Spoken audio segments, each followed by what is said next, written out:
Steve here with Table Rock Tea Company. I am at the top of Legacy Field and just doing some trim work up here, actually trying out our new bush hog. I'm going to do a review on that in this video.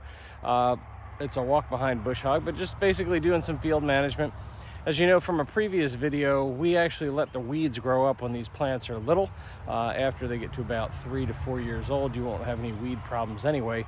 But in the meantime, we have our rows 5 feet apart. So you need a pretty narrow machine to get in there. We use a 24-inch, and it's just to knock down the big weeds. And then we go individually between the plants within the rows and actually manually weed those out.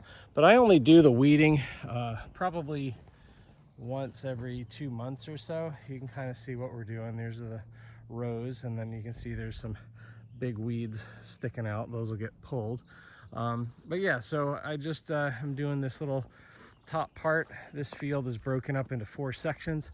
It's a really cool place. Most people don't get to see this on the tours, but right down there, I'll zoom in. That's our ring of lavender right there around the tree. And then of course the barn, which will be the tea museum that we're working on, the road that goes around. That'll eventually be the cafe and bakery. But yeah, this is the top of a Legacy Field that most people don't get to enjoy. And over here, we'll do this quick review. I'll put a link to this machine in the description and possibly in the comments below. I bought it used. It is a Swisher Predator 24 rugged cut, and essentially a walk behind bush hog, but not really. So it's 24 inches. I'll just spoiler alert and tell you that in general I like it. There are a couple of things on any of these walk behinds that I really don't like, and I'll explain that in just a second here. But this is a pretty powerful machine. I think it's about 11.5 horsepower, something like that. What I do like about this machine, a couple of things.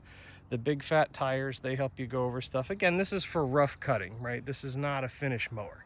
So this is to cut down weeds. You can see where I'm going next. You know, that was done, that's not done. So yeah, so I have quite a bit of work to do. But again, it's just to knock down the major stuff until the plants get mature.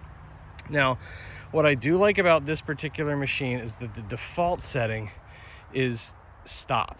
And what I mean by that is there are some machines that if you let go of everything, that machine will keep running. In other words, the drive will keep running. We had one of those. It was super dangerous for our workers. It would literally drag you down that hill if you tripped or whatever. It was, you know, because they're built to be really, really high torque. So this one defaults to stop, which I like. There is a safety feature on the blade. That's right here. This little lever goes into this.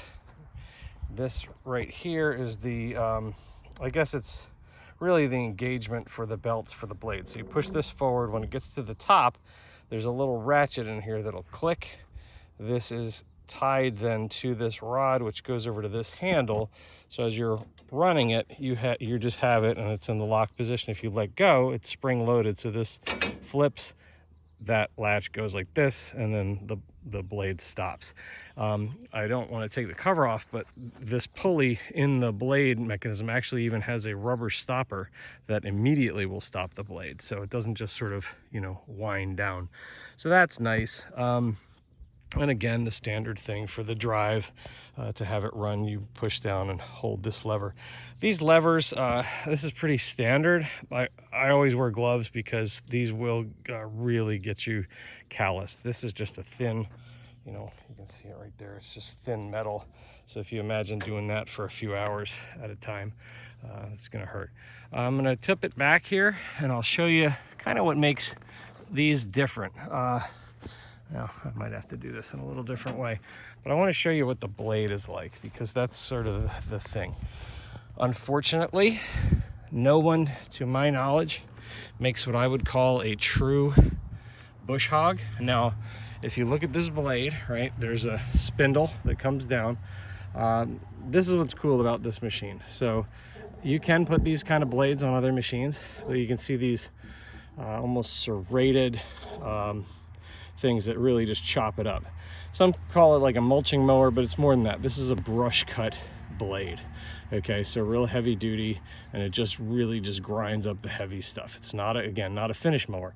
Now it's also, like I said, not a bush hog, because a bush hog has the spindle and then two blades that come off on hinges. So when it hits something, if it stops it, that blade just folds until it comes back around again. This, if you do hit something, it will stop the whole blade and shut the whole thing off.